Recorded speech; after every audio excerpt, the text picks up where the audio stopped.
Hello, I'm Kayla Hutton and presenting a PowerPoint in regards to the certification in the nursing field and all the details that are involved for Spring Arbor University in professionalism and professional values. Throughout this entire research project, I've learned so much about the processes it takes to become certified to become a nurse practitioner, certified registered nurse anesthesiologist, clinical nurse leader, and a nurse educator. First off, I'd like to discuss the different professional organizations that sponsor, test, and certify nursing certifications. In this slide, I just listed a few of the different organizations that do such for nurses.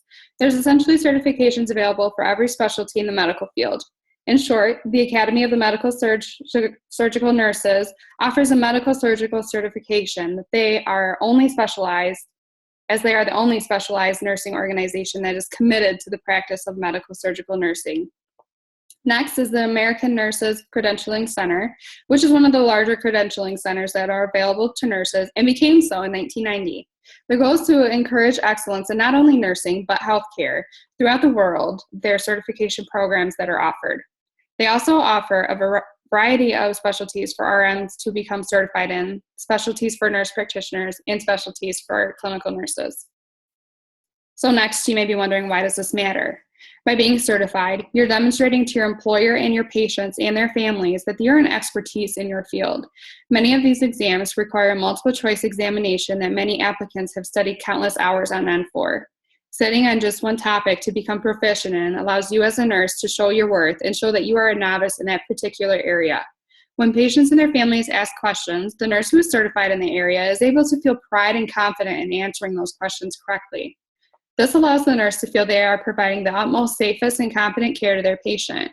Exhibiting complex information gives one a sense of power and self-worth and can make you feel confident that you're proceeding in the right direction with your line of work and studies, ensuring personal growth. We're all here to achieve the same thing, a master's of science in nursing.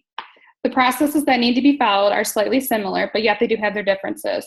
In regards to the nurse practitioner certification process, you need to hold an unencumbered RN license within the United States and have completed a graduate program that is accredited by the Commission on Collegiate Nursing Education or Accreditation Commission for Education in Nursing. For most of the nurse practitioner certifications, an applicant must have completed a minimum of 500 supervised clinical hours and have completed 3 comprehensive graduate level courses in advanced physiology or pathology, advanced health assessment, and advanced pharmacy. Once these requirements have been met, again, these are just the main requirements for certification, you may sit to take the exam in which you wish to proceed further within your career. I have listed a few of the places that you are able to obtain a certification from, such as the Pediatric Nursing Certification Board, the American Nurses Credentialing Center, and the National Certification Corporation. There are stricter requirements that are involved for becoming a certified registered nurse anesthesiologist. One must possess a bachelor degree in nursing and hold an unencumbered RN license within the United States, have a minimum of 1 year experience within acute care settings, such as intensive care, critical care, or ER, and have completed an accredited nursing anesthesia program in the national certification exam following your completion of the program. To obtain certification, you must also be free from any drug or alcohol abuse and free from any mental or physical conditions that would interfere with the position in which you wish to obtain the certification for. Also, you must be ACLS and PALS certified. The exam to become certified is attainable through the National Board of Certification and Recertification for Nurse Anesthetists. The exam may range anywhere from 100 to 170 multiple choice questions, and you're allotted a 3-hour time limit. The certification process for nurse education was a bit difficult for me to grasp, as it's quite intense in the process. Essentially, you must hold an unencumbered RN license within the United States and be practicing currently as a nurse educator.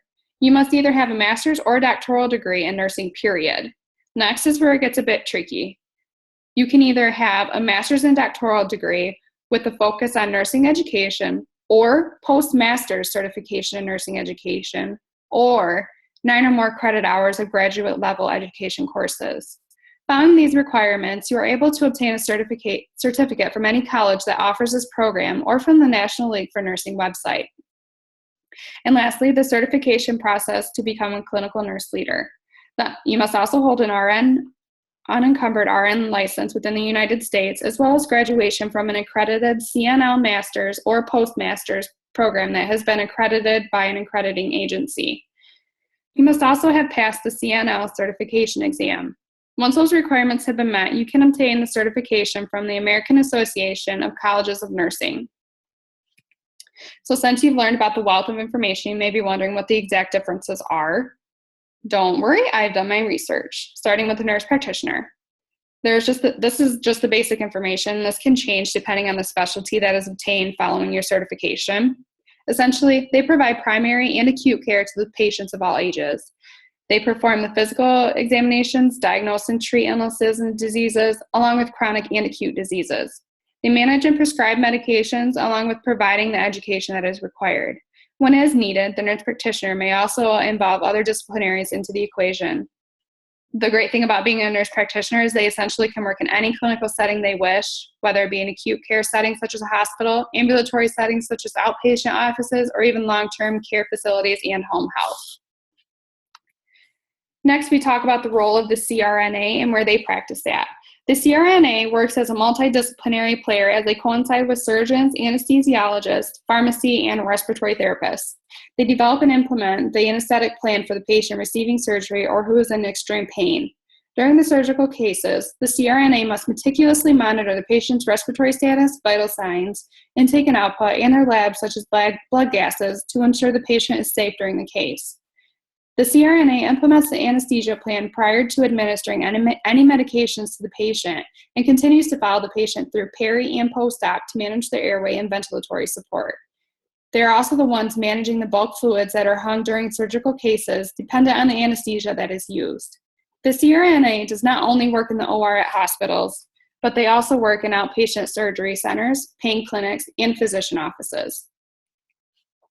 The role and practice of the clinical nurse educator involves just that, education.